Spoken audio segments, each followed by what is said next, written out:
Assalamualaikum warahmatullahi wabarakatuh. Perkenalkan, nama saya Aziza Miftahul Jannah dengan NIM 2502016017. Pada kesempatan kali ini, saya akan menjelaskan tentang analisis kebijakan Kartu Indonesia Sehat atau KIS dalam perspektif model inkremental. Kesehatan merupakan faktor utama dalam menentukan kualitas hidup masyarakat. Namun, di Indonesia masih terdapat berbagai kendala seperti biaya layanan yang mahal, keterbatasan fasilitas, dan ketimpangan akses antar wilayah. Akibatnya, masyarakat miskin sering kesulitan mendapatkan layanan kesehatan. Sebagai solusi, pemerintah menghadirkan Kartu Indonesia Sehat atau KIS yang merupakan bagian dari Jaminan Kesehatan Nasional atau JKN dengan pendekatan kebijakan yang berkembang secara bertahap atau inkremental. KIS lahir karena beberapa masalah utama. Yang pertama, akses kesehatan masyarakat miskin masih terbatas. Kedua, fasilitas dan tenaga medis belum merata. Dan yang ketiga, kurangnya sosialisasi program. Meskipun program JKN KIS meningkatkan jumlah peserta, kualitas layanan masih belum merata. Karena itu, KIS hadir sebagai penyempurnaan kebijakan sebelumnya, bukan kebijakan baru yang berdiri sendiri. Model inkremental melihat kebijakan sebagai proses bertahap, bukan perubahan drastis. Dalam KIS, dibangun dari program JKN yang sudah ada.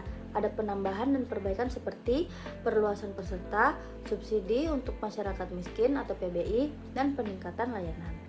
Artinya, pemerintah melakukan perbaikan sedikit demi sedikit berdasarkan evaluasi sesuai kemampuan negara. Adapun beberapa aktor yang terlibat. Yang pertama, pemerintah pusat, yaitu yang mengatur kebijakan dan anggaran. Yang kedua, BPJS Kesehatan sebagai pengelola. Yang ketiga, pemerintah daerah dan fasilitas kesehatan sebagai pelaksana. Dan yang keempat, masyarakat sebagai penerima manfaat KIS sendiri. Dalam pelaksanaannya, terjadi kompromi antar aktor, yaitu anggaran, kapasitas layanan, dan data penerima. Kebijakan berkembang secara bertahap, evaluasi program lama, integrasi ke JKN, perbaikan dan perluasan. Adapun faktor pendukung dan hambatan. Yang pertama, faktor pendukung, yaitu komitmen pemerintah, dukungan anggaran, dan kesadaran masyarakat meningkat. Ada pula faktor hambatannya, yaitu sosialisasi masih kurang, fasilitas dan tenaga medis terbatas, dan ketimpangan akses antar daerah. Kita masuk ke bagian kesimpulan dan rekomendasi. KIS merupakan kebijakan penting yang berkembang secara inkremental, bertahap, dan berkelanjutan. Kelebihannya, lebih stabil dan mudah disesuaikan. Kekurangannya, perubahan cenderung lambat. Rekomendasi yang bisa saya berikan adalah tingkatkan sosialisasi program, perbaiki sistem pendataan, tingkatkan fasilitas kesehatan di daerah tertinggal, dan perkuat koordinasi antar lembaga. Selanjutnya kita masuk ke lembar kerja. Pada pertanyaan pertama yaitu jelaskan konsep dasar model inkremental. Model inkremental adalah pendekatan dalam pembuatan kebijakan publik yang menekankan pada perubahan secara bertahap, bukan perubahan besar yang langsung drastis. Dalam model ini, kebijakan yang dibuat biasanya merupakan hasil dari perbaikan atau penyempurnaan dari kebijakan sebelumnya, bukan sesuatu yang benar-benar baru. Tokoh yang sering dikaitkan dengan model ini adalah Charles E. Lindblom, yang menyebut proses ini sebagai muddling through, yaitu berjalan sambil menyesuaikan kondisi di lapangan.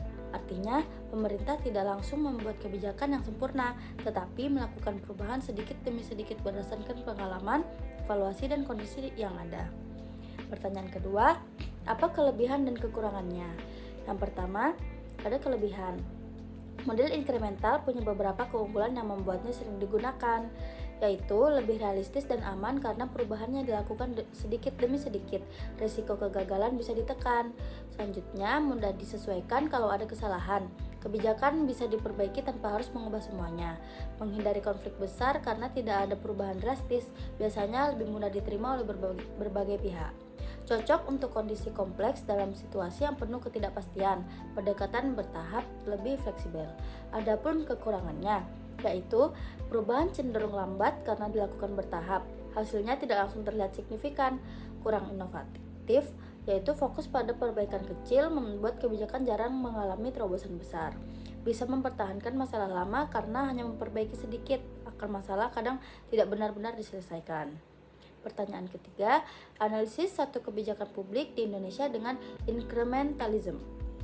Kartu Indonesia Sehat atau KIS merupakan contoh nyata kebijakan yang berkembang secara inkremental. KIS tidak muncul begitu saja, tetapi merupakan kelanjutan dan penyempurnaan dari program sebelumnya, seperti Jamkesmas, dan kemudian diintegrasikan dalam Sistem Jaminan Kesehatan Nasional atau JKN. Beberapa bentuk pendekatan inkremental dalam KIS antara lain, pemerintah tidak menghapus program lama, tetapi menggabungkannya ke dalam sistem yang lebih luas atau JKN.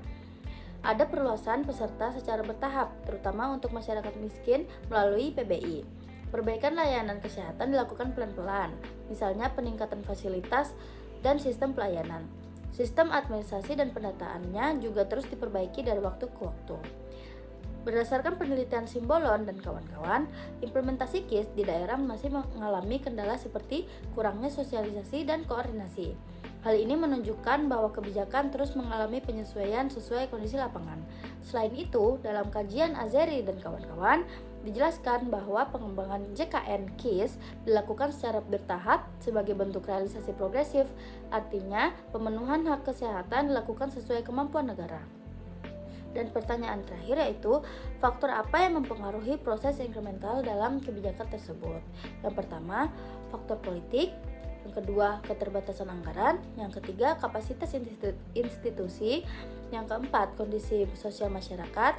Yang kelima, infrastruktur dan fasilitas kesehatan. Dan yang terakhir, evaluasi kebijakan sebelumnya. Baik, mungkin itu saja yang bisa saya sampaikan. Kurang dan lebihnya mohon maaf. Wassalamualaikum warahmatullahi wabarakatuh.